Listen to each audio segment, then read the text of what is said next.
Hello and welcome to our discussion of the Trade and Technology Council. My name is Jason Oxman. I'm the President and CEO of the Information Technology Industry Council, or ITI. ITI is the global trade association of the technology industry, and we're proud to represent the world's most innovative technology companies. Our discussion today is focused on the Trade and Technology Council, a new initiative to foster further and closer relations between the EU and the US on a wide variety of trade and technology-focused policy issues. We have a very special guest speaker who I will introduce in just a moment. But first, a few thoughts on the importance of the Trade and Technology Council. ITI was the first organization to propose and support the Trade and Technology Council because of the importance and historic close relations between the EU and the US. For the technology industry, the global pandemic has highlighted the importance of the products and services that we make available to consumers and businesses around the world. We are all familiar from our ability to work from home, our children's ability to learn from home, our ability to access our doctors remotely, of the vital role that technology products and services play in our ability to adapt to and eventually recover from the pandemic. The global economy is working hard to bring prosperity back post-pandemic as well, and the technology industry is helping power that recovery. The policy issues that are involved in the new EU-US Trade and Technology Council are focused on how to foster innovation and protect consumers and promote economic growth. And those are the topics that we're going to discuss in this important program today. The technology industry is very broad. We all think of the technology industry as consumers in the products and services that we use to access online networks, the devices we carry around with us to stay connected. But the technology industry, of course, is much broader than that. It's all of those consumer-facing products and services, but it's also the energy-efficient buildings that we work in and the homes that we live in, powered by technologies from companies like Siemens, companies like Schneider Electric and Honeywell. It's the wireless networks that power our connectivity, made by companies like Ericsson, Cisco, and SK Hynix. It's the medical technology that enables us to access our doctors remotely, made by companies like Medtronic. It's software solutions from SAP and Oracle. It's the Zoom technology that we use to power our remote connectivity to work. It's advanced computing from companies like IBM and HPE. It's software, it's medical technology, it's wireless networks, and much more. And the Trade and Technology Council is very focused on addressing the policy issues that promote innovation. The work of the Trade and Technology Council is going to restore relations between the EU and the US on policy decisions that in some cases have been divergent. But the connections between our two markets across the Atlantic and the hundreds of millions of consumers that policymakers are empowering through their decisions have never been more important. The first meeting of the Trade and Technology Council was held in Pittsburgh, in Pennsylvania, in the US. And subsequent meetings will happen in Europe. And we are very excited to hear about how the opening meeting went. And very excited to hear about the pathway forward. Our guest speaker today is, of course, intimately involved in those discussions. She is Margarethe Vestager, who is the Executive Vice President of the European Commission, and also one of the co-chairs, along with her colleague, Executive Vice President Dombrovskis, of the Trade and Technology Council from the EU side. Of course, the US represented by the Secretary of State, Secretary of Commerce, and the US Trade Representative, Executive Vice President Vestager. It is an absolute honor to have you here with us today to share your thoughts on the Trade and Technology Council, your takeaways from the opening session that was held in late September, and your thoughts on the pathway forward for this important group and discussions between the EU and US on all these important policy issues. So with gratitude for being here today, let me ask you to share your thoughts with our audience. Well, good morning. And thank you very much for this kind introduction. And also, I think for reminding us that we're in the beginning of this new chapter where technology is enabling everything: agriculture, energy, transport, nice houses. I think we are of the essence of something here.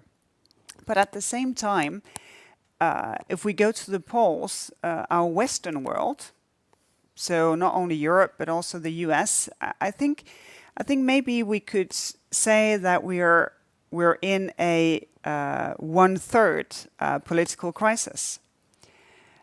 Just the other day, a survey here in Belgium showed that 1/3 of Belgians they no longer believe that they live in a democracy. 1/3 believe society would be better run if we replaced parliamentary democracy with dictatorship.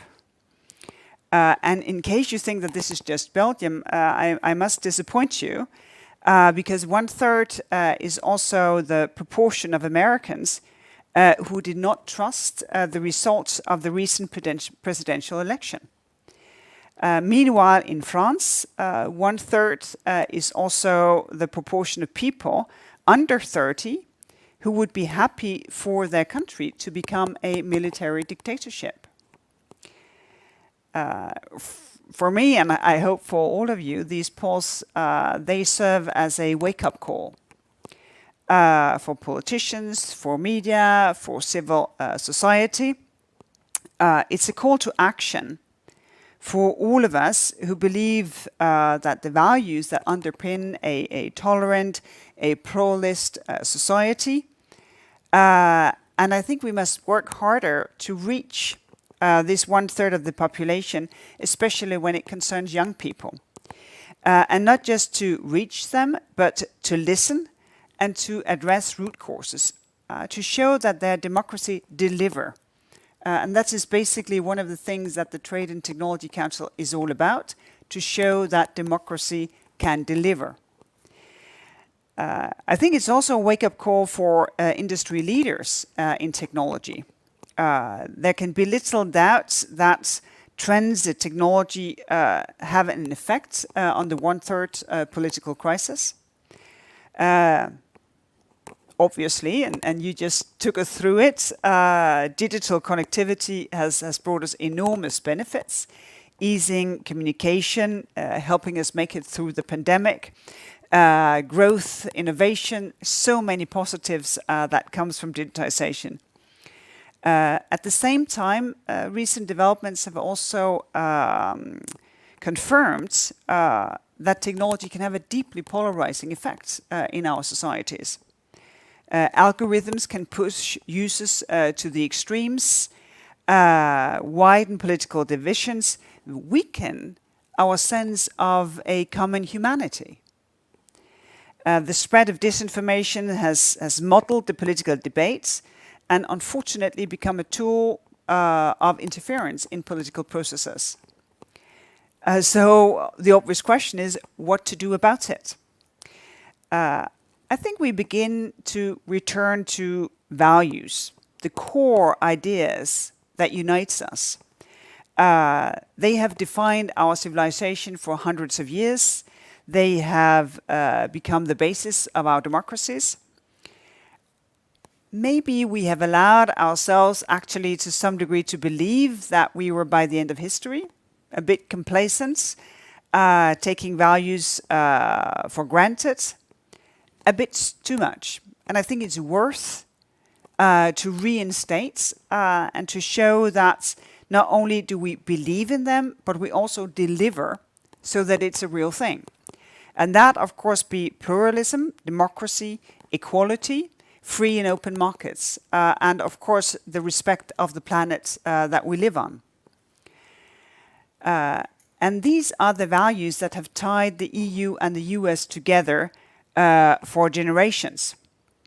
And they are also the starting point for this our renewed transatlantic cooperation, the Trade and Technology Council. The values, they are the starting point. The work program is the delivery on those values. And on both sides of the Atlantic, I think we face common challenges. how do we ensure that our supply chains, that they are resilient? How do we foster open trade?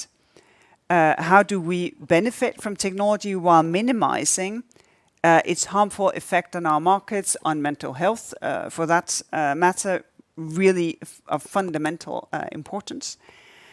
And for each of those challenges, there are options.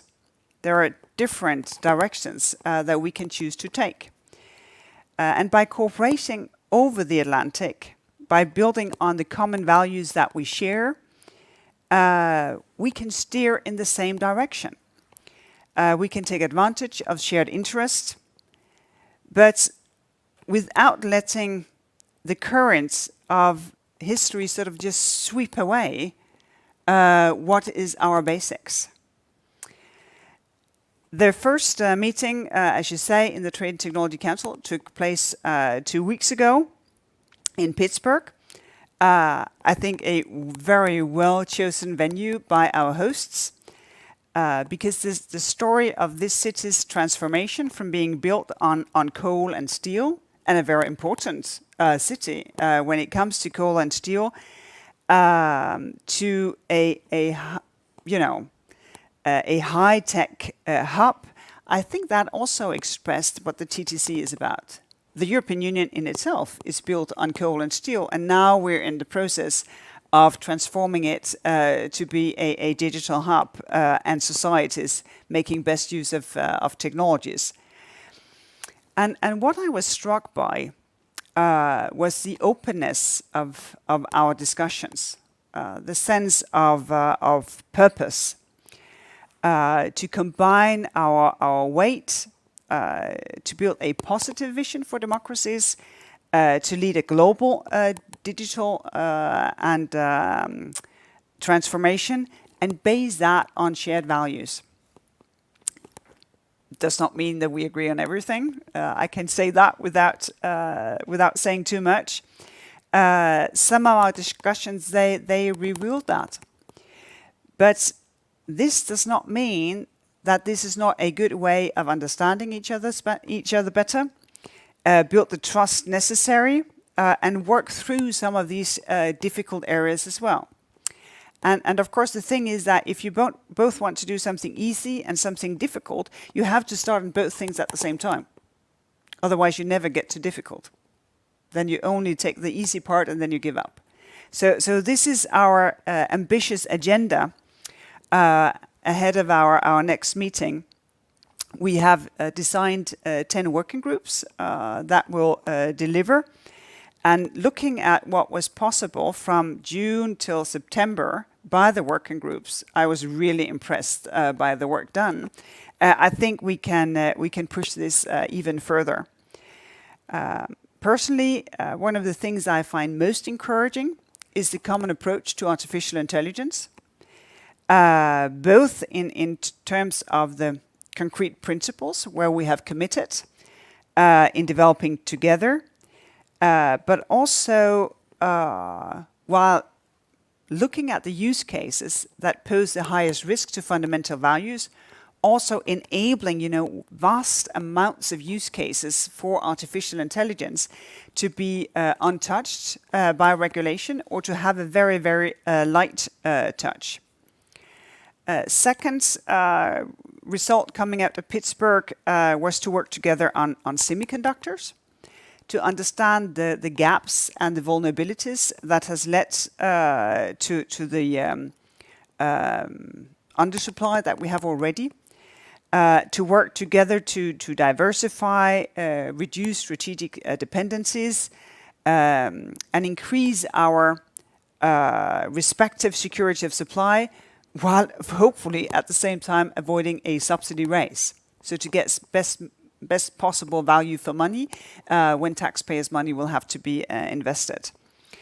And the last thing I will mention as a result from Pittsburgh is shared concerns when it comes to the role of platforms. For instance, on illegal and harmful content, algorithmic amplification, disinformation, data access for researchers, the need to find ways to address market power in the best possible way. And we will hold in-depth discussion on all these many issues. Openness is one of the things we share. This is also, of course, why I'm here, while we talk with the European Parliament, but also why we will continue what we started in Pittsburgh, which is stakeholder outreach. I was very impressed with the focus, the dedication, the substance from union leaders, employers, NGOs, consumer representatives. It's really promising, that sense of ownership as to what we do. As always, devil will be in the detail. And for the TTC, these 10 working groups, they will have to flesh out where we have details. I have no doubts that takes them to keep up an open and frank dialogue and also to, again, engage with stakeholders. And doing that, I think we can find a lot of common ground. The thing is, if the devil is in the detail, then where is the angel? And I'd say that the angel is in our values. And if we can make that combination coming together from both sides of the Atlantic and translate shared values into concrete deliverables from our society, well, then I think we can do something good. And I think that also shows that for none of us, 2/3 is enough. We want more. And then hopefully we can also persuade the 1/3 that democracy can deliver for them also on the essentials. So that would be my starting thoughts, and probably have 1,000 questions. So. I have 1,000, but I know you don't have time for all of them because the other angel, other than the common value, is also the leadership that's going into this. So I want to applaud you and your colleague, Executive Vice President Dombrovskis. You have a massive portfolio. We didn't even touch on other aspects of your responsibility as commissioner. You have the competition portfolio, the merger portfolio across all industries. So the fact that you're devoting the leadership and the time to do this is another reason why it will be successful. So I want to thank you and applaud you for that. You mentioned so many issues that are so important to consumers and businesses in the EU and the US, ranging from semiconductors. We need to get more manufacturing capability built here in the EU. We need to get more manufacturing capability built in the US, and there's much progress there, but more to be done. You mentioned the AI regulatory issue, obviously very important as well. There are also plenty of technology policy issues even outside of the scope of the Trade and Technology Council, like the need, as we were talking about before we went on air, for a resolution to the Privacy Shield discussions, which we're optimistic about and are moving forward and are very important as well. I did want to ask you how you thought the work of the Trade and Technology Council will interact with the EU's own digital policy agenda and the roadmap for 2022. The issues that you discussed and many more are on the agenda for 2022 for discussion here and resolution and action here in the EU. And I wanted to ask you for your thoughts on how the items that have been put on the agenda in those 10 working groups for the Trade and Technology Council, how do you see those interacting with what you hope the EU policy roadmap will look like, the digital agenda for 2022? Well, the first thing on my mind, 2022, is to deliver. Deliver on the Digital Services Act, the Digital Markets Act, Data Governance Act, put on the table our Data Act, and hopefully also push the AI Act. And we have agreed from the very start when President Biden was here and President Biden and President von der Leyen agreed to set up the Tech and Technology Council, that our discussions, well, they are without prejudice for our specific regulatory processes. Because obviously we will not oblige, we wouldn't even think of that, the European Parliament or the Council in their discussions about the proposals that we have tabled. And I think likewise on the other side of the Atlantic, it's really important that Congress devotes what they want to devote of energy on what has been tabled over there.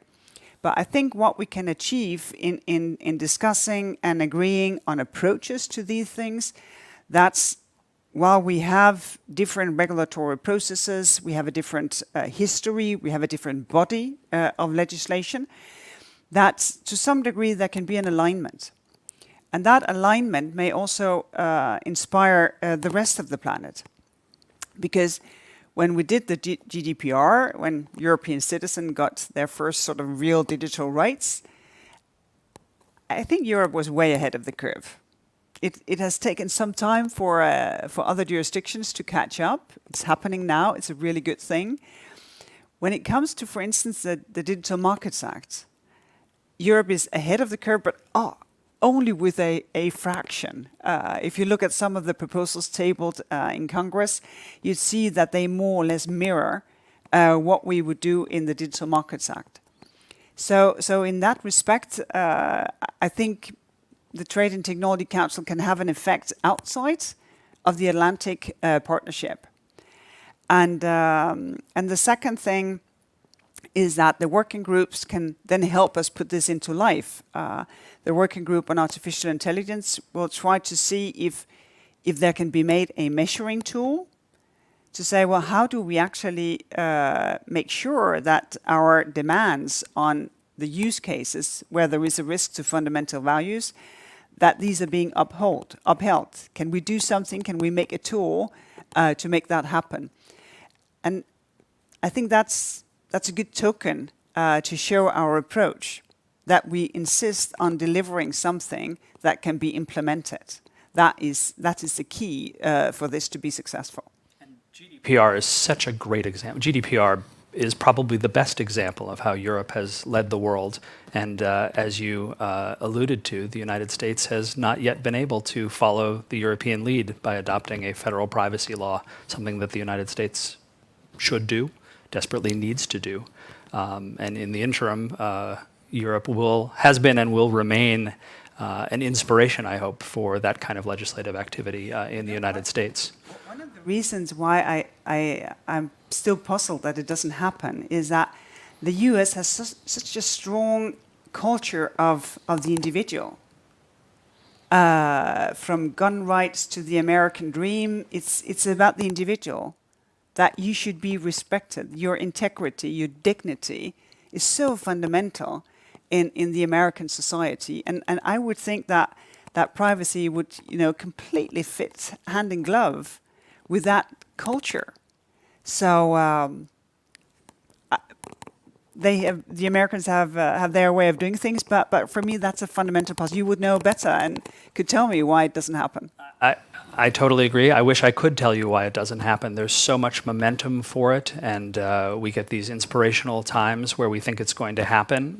As you well know, some states have moved forward and adopted their own privacy laws in the absence of federal action. Ironically, that's the kind of independent action that led the EU to adopt a system-wide, then 28-state privacy law rather than have 28 individual privacy laws. The US runs the risk of having 50 different privacy laws if the federal action doesn't take place. Well, you and I share a hope that will happen, and we will continue to push that forward and use GDPR as an inspirational example, if you will.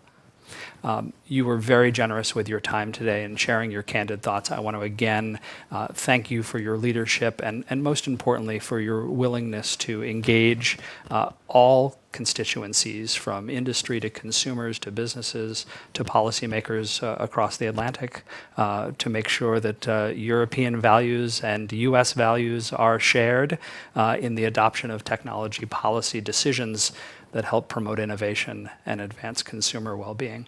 And for your time today and sharing your thoughts, and whatever we can do to help with that inspirational work through the Trade and Technology Council. We share your optimism about the early days. You may be promising too much. Well, I will be here, whatever we can be called upon to help. It sounds like, although it hasn't been announced, and we look forward to its announcement, it it sounds like the next gathering will be here in Europe, and we look forward to playing a part. We were honored to have the opportunity at ITI, my colleague Rob Strayer, to present some industry thoughts before the Trade and Technology Council at its meeting in Pittsburgh.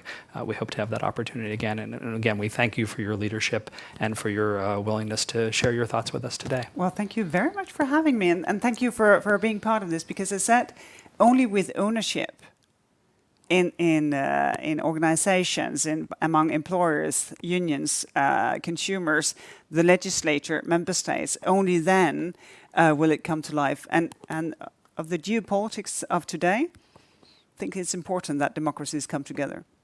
Democracies will continue to come together. Thank you, Madam Executive Vice President Vestager.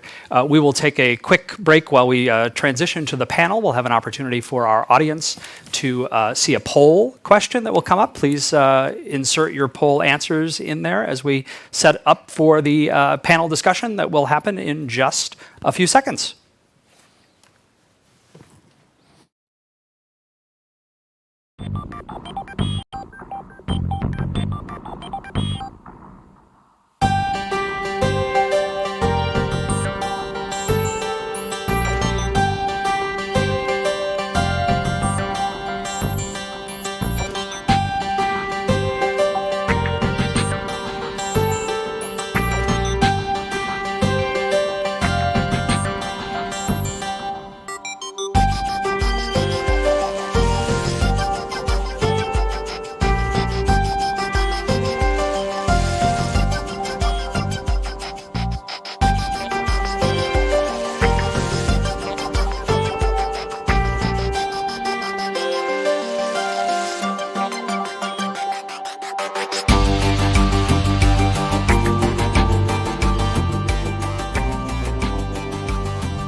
And welcome back. Our discussion of the Trade and Technology Council between the EU and the US continues. My name is Jason Oxman. I'm the president and CEO of ITI, the Trade Association of Technology Industry. It's our pleasure to be here live in Brussels at the studios of Euractiv, and we thank them for their partnership in helping make this event possible. Our thanks again to Commission Executive Vice President Vestager, who shared her candid thoughts on the inaugural meeting of the Trade and Technology Council and her policy roadmap for technology going forward. A great discussion, and we get to continue the discussion now with a panel of experts from across government and industry from both the EU and the US who are going to share their thoughts on the Trade and Technology Council, technology policy issues, and what we can expect going forward. Let me introduce our panelists to you. You see them on the screen there. 3 of the 4 of them are live with us here in Brussels. One is very generous with her time up early in the morning from Washington, D.C. So let me start by introducing Ruth Berry, who's Director of Digital Technology Policy from the National Security Council in the White House in Washington, D.C. Ruth, good morning, and thank you so much for getting up early to be with us today. Let me also introduce Member of the European Parliament, Anna-Michelle Asimakopoulou, who is Member of European Parliament and Vice Chair of the European Parliament's International Trade Committee. Anna-Michelle, welcome. Thank you. Matthias Jorgensen is Head of Unit for USA and Canada at DG Trade with the European Commission.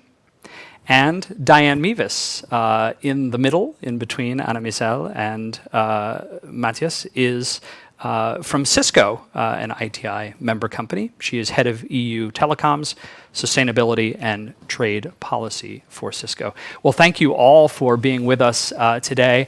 I want to ask each of you for your reaction to Executive Vice President Vestager's comments. She seemed very optimistic about the hopes for the future for the Trade and Technology Council coming out of the September 29th and 30th meeting in Pittsburgh. 10 working groups formed on a variety of subjects ranging from supply chain security to semiconductors to platform policy to standards and many more issues. I wanted to ask each of you for your thoughts not only on her comments, but perhaps more importantly, what do you think are the most important issues for the Trade and Technology Council to work on? What do you think are the most important outcomes that could come out of subsequent meetings? And do you share that sense of optimism about the work of the TTC going forward? Anna-Michelle, let me start with you for your thoughts. Thank you, Jason, and thank you very much to ITI and to Euractiv. It's an honor and a pleasure to be in this very distinguished panel and discussing today. So, look, I'm a big fan of the transatlantic relationship. That's the reason I'm here. I'm a big fan of the TTC. I was really happy to hear it announced. I was really worried when AUKUS happened and there was a chance that this wouldn't go forward. So I'm really pleased that it took place. It was very interesting to hear the VP talk about her experience there. So at the same time, I think we really need to have sort of measured, reasonable expectations about what it can deliver. I'm very happy to aspire to VP Vestager's objective of delivering democracy to citizens, but I think it's very important for us to sort of define what the TTC is expected to do, and I think the way to start is to say what it isn't. So it's not TTIP. Those of us who went through that, it's not TTIP. It's not, as Commissioner said, it's not a top-down legislative exercise. It's a forum, and it's called the Trade and Technology Council. So I'll build on the C part. So it's a forum for trade and technology communication, for trade and technology collaboration, for trade and technology, hopefully convergence.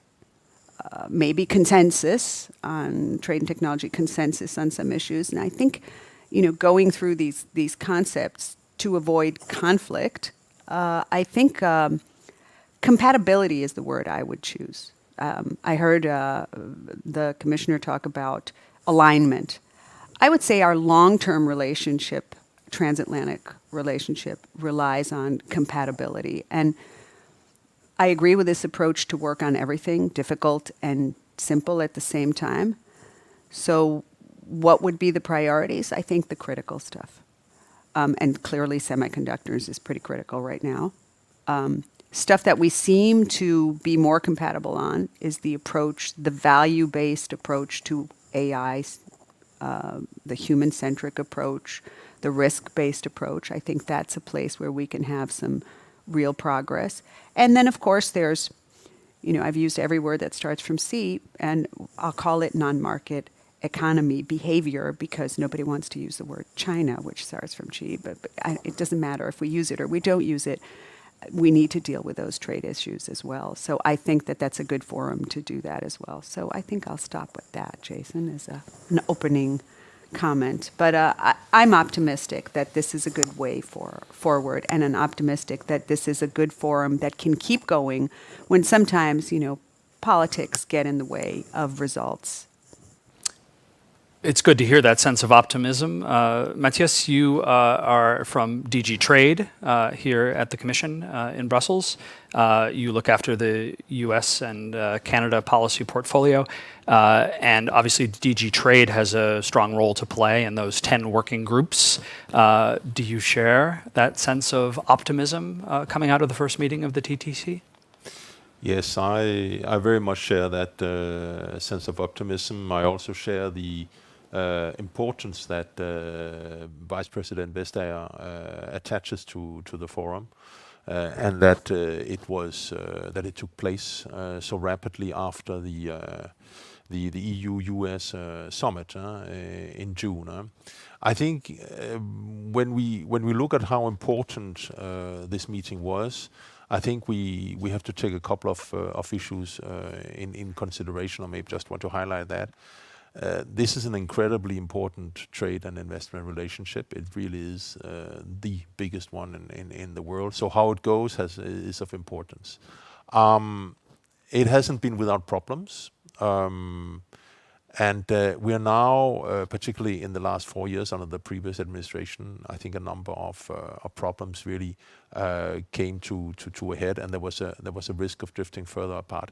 So I think it's incredibly important that we are now in a positive trajectory and a positive dynamic with the US when it comes to trade and investment. And that's where the TTC comes in. It's part of a number of very concrete steps that we've been able to take with this administration, with the US in the latest 9 months or 10 months. We've reestablished dialogue. We put aside the aircraft dispute for quite some time. We sent a very strong signal in the EU-US summit that we wanted to work together on growing bilateral trade and investment and face joint challenges like WTO or the C or N word that Anna Michelle said, the non-market economy issue.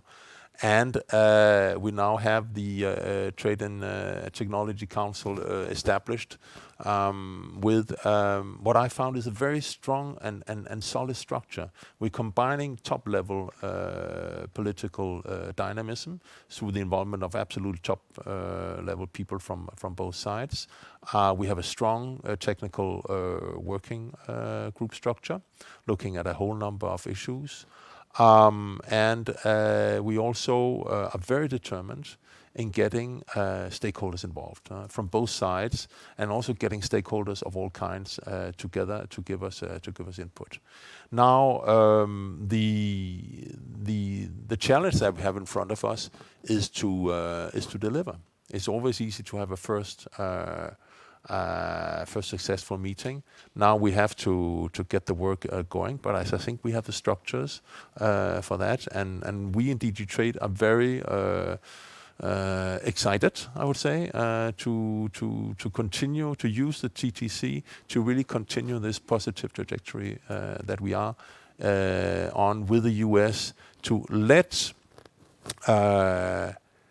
to take disputes out of the focus on the values that we share and build on that. And I think that's why I wanted to pick up from what EVP Vestager said.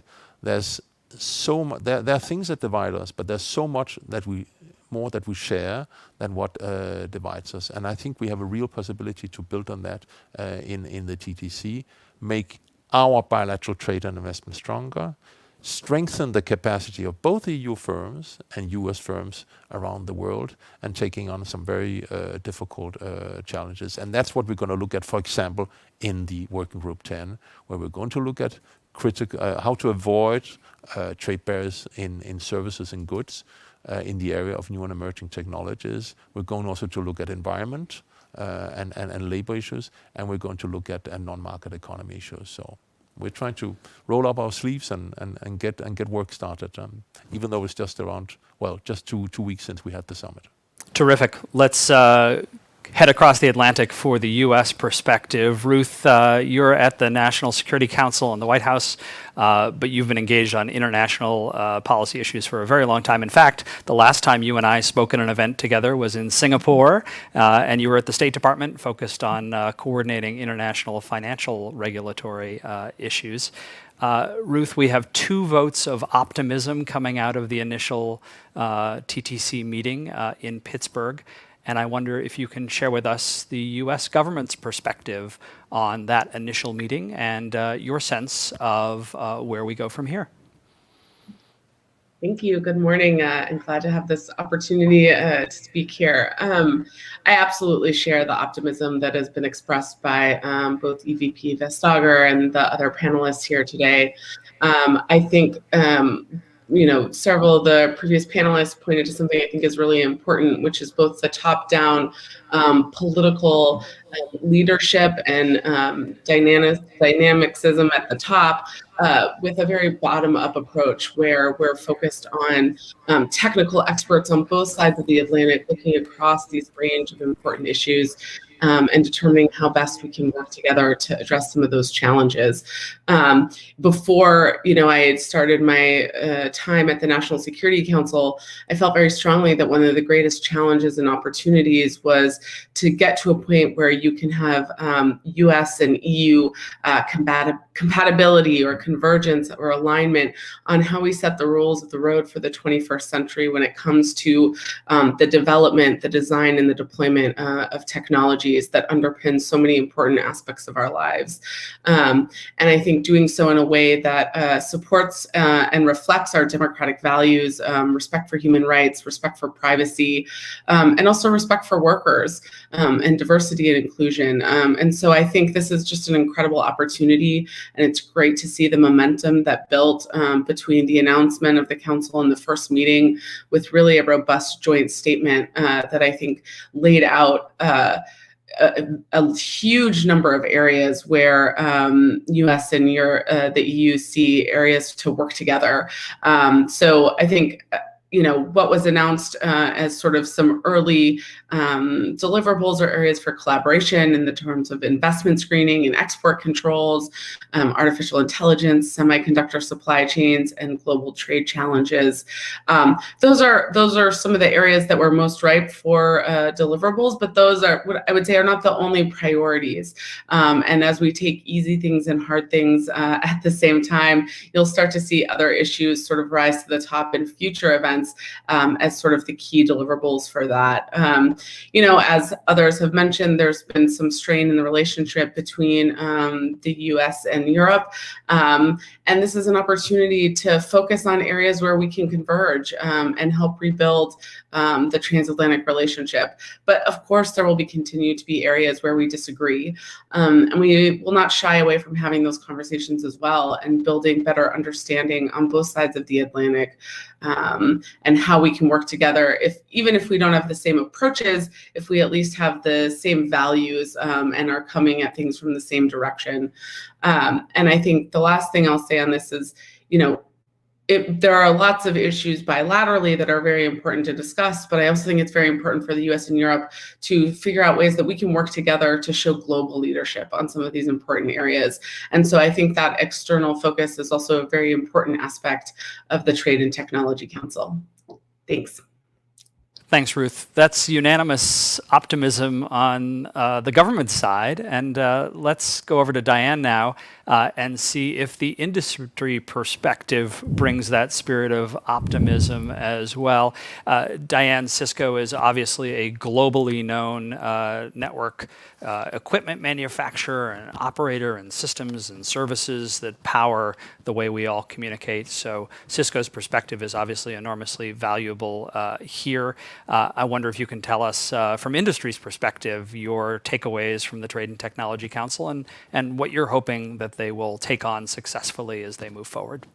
Thank you so much, Jason, and thank you for inviting Cisco. In this debate, honestly, for us, we have been fully supportive of the Trade and Technology Council. The different working groups that have been set up, and we are very thankful also to ITI because we know that you have been also driving this, demand for having this sort of council across the Atlantic. So we're really, really happy to be part of the discussion.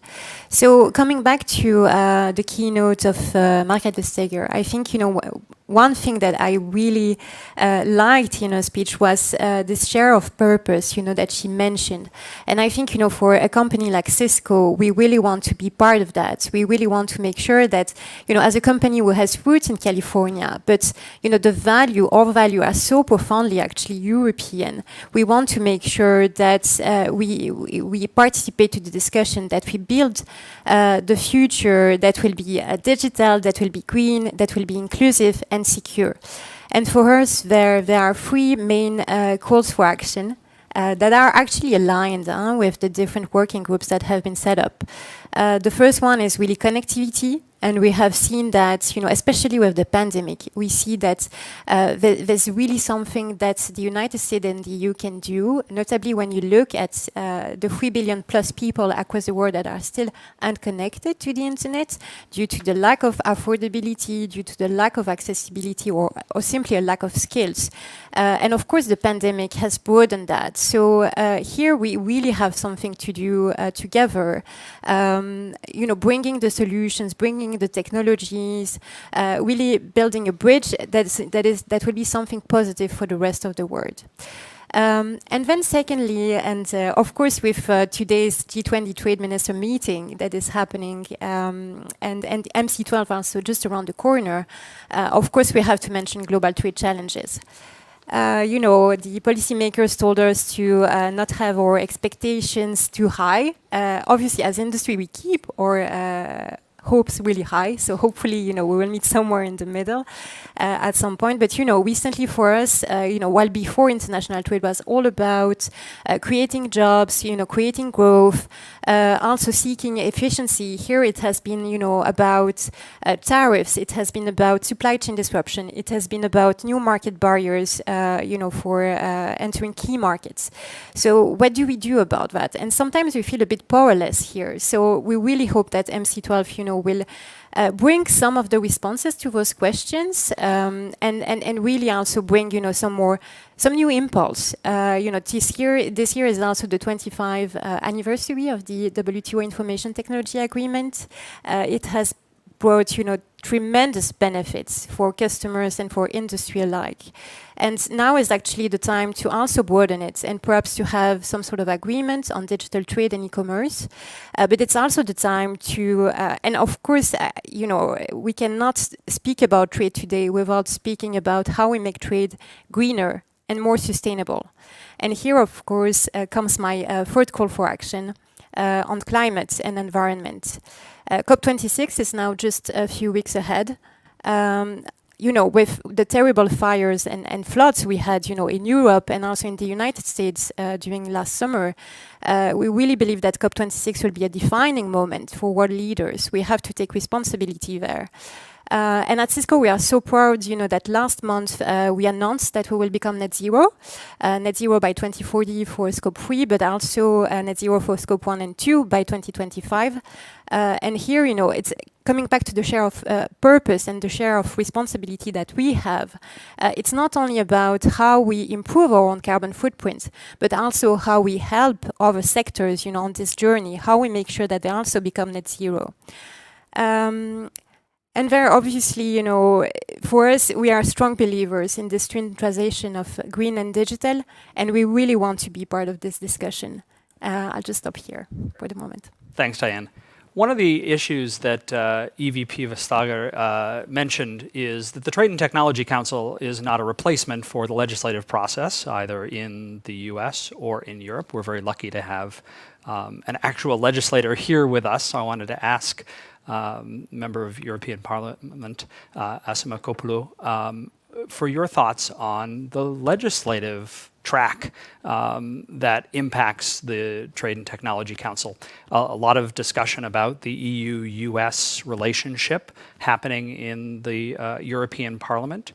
What are your thoughts on how a potentially positive continuation of the Trade and Technology Council influences the parliamentary discussion that you and your colleagues are having about the EU-US relationship? Yeah, well, let me just first say that, you know, the backdrop of this, the atmosphere in Parliament is quite pro the transatlantic relationship. So there's momentum in Parliament as well for this relationship to move forward. Now, you know, we're working on the DMA and the DSA, the Digital Markets Act, the Digital Services Act, hoping that this will be concluded in trilogue by the end of the year, an ambitious objective, but one that we seem to be on track. And then our next hurdle is the AI Act. EVP Vestager you talked about GDPR, right? And what's called the Brussels effect. That is, you know, we make this a standard in Brussels and it becomes a global standard because people want to do business with us. And so we're hoping to make the gold standard for AI with this AI Act.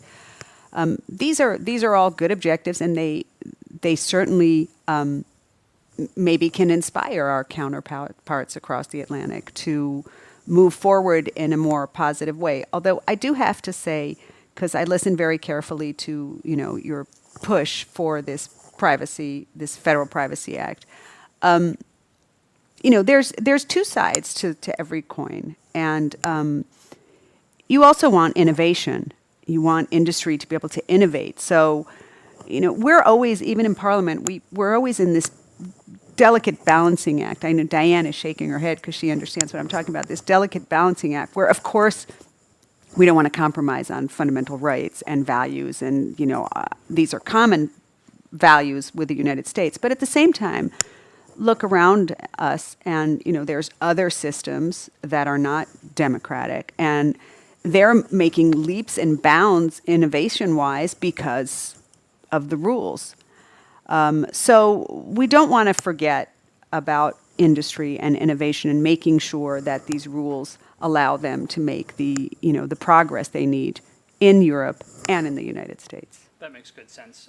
Matthias, I want to come to you on that same question and then get Ruth's perspective on the U.S. environment. What are your thoughts on the interplay between legislative proposals, both in the U.S. and here in Europe, and whether those impact the ability of the Trade and Technology Council to move forward productively at the same time? I think that what we would like to see the GTC contribute to is to grow trade and investment, bilateral trade and investment, and to improve the possibilities of firms on each side to grow and to prosper in the world. And that's a very important issue, and I think the MEP just underlined that we're not alone in the world. We're very big trading blocks and economic actors, but we're not alone, and there are very big players out there who also want to influence what's going on, and want to ensure the best possible opportunities for their firms. Now we have a chance to work together, and when we know that when we work together, we can move things forward. And that's a possibility there. When it comes to what impact it will have on the legislative agenda or the rules, I think what we would like to try to have the GTC be is low on acronyms and big on results. But those results will also imply, for example, maybe looking into where can we facilitate mutual recognition agreements, where can we avoid differences in standards, and where can we possibly converge, which is one of the C words that I prefer, that I like a lot, or coordinate. So we definitely see this as a forum in which we should be able to challenge each other, maybe when we're on a legislative track in one or the other area. If we feel that the other side is maybe subsidizing too much or coming with some rules on local content, which we don't favor, and that be a trusted space of dialogue. So that we avoid incompatibility and incoherence, that we optimize the possibilities for growth, and that we get the right rules which both protect workers and the environment, and which help us in this green and digital transition, which is so important for the EU at this moment, but with the idea of it being pro-trade, pro-growth. A lot of sense. Ruth, over to you for the U.S. perspective. I know you're not in the legislative branch, and I don't want to ask you to prognosticate about what the Congress will do. I don't even want to ask Congress to prognosticate about what Congress is going to do. But I wanted to ask you specifically about one area that I know you're very focused on, which is standard setting. In fact, group 1 of the 10 groups is focused on international standards, and ITI, which is actually an ANSI accredited standards body ourselves, are very supportive of voluntary industry-driven technical standards. And I wonder if you can talk for just a minute, and this may be the last topic we get to address today, because we're running short on time, about your sense of standards activities as part of the TTC and what we might be able to move forward there. Sure. The Biden administration is very focused on the importance of standard setting bodies and setting standards. And as you mentioned, this is why it's a prominent working group within the Trade and Technology Council. Under the TTC, we hope to develop common approaches for coordination and cooperation on critical and emerging technology standards, including AI and other areas. I think there's sort of a couple ways to look at standards. So there's cooperation on technical standards, but also working together focused on principles-based standards and norms around how technology is developed, how technology is designed and deployed, to ensure that it's aligned with and supports our shared values, such as democracy, freedom of information, privacy, and respect for human rights. The statement on AI that was released in Pittsburgh is an important articulation of how technologies can be developed in a manner that reflects these values. But it's also important to work together to set the agenda and drive positive outcomes in multilateral standards bodies, such as the International Telecommunications Union, which has its plenipotentiary coming up in 2022. I would be remiss if I didn't take this opportunity to express the Biden administration's support for Doreen Bogdan-Martin's candidacy for the Secretary General of the ITU. She's incredibly qualified and I think well-placed to ensure that this sector is led in a way that supports the needs of developing countries, as well as important human rights and other values. When it comes to other standards bodies, I think the saying goes, people support what they help create. And this is why it's important that these technical standards bodies, industry-led standards bodies, are inclusive and multi-stakeholder. Under the TTC, the US and Europe are also going to explore approaches to fostering increased participation in these standard setting bodies by industry, by small and medium enterprises, civil society, and other stakeholders. And so this is another key area where stakeholder involvement in the work of the TTC is absolutely critical. And groups like ITI are really helpful in ensuring that this dialogue happens and that the US and Europe can and our industry can continue to show leadership in these critical standards bodies. And that's a great note to end on. Ruth, you'll be pleased to know that on our survey that we ran, the overwhelming selection of our audience by 45% was standard setting as the activity area where the TTC can be most helpful. That'll be the last word. We're out of time.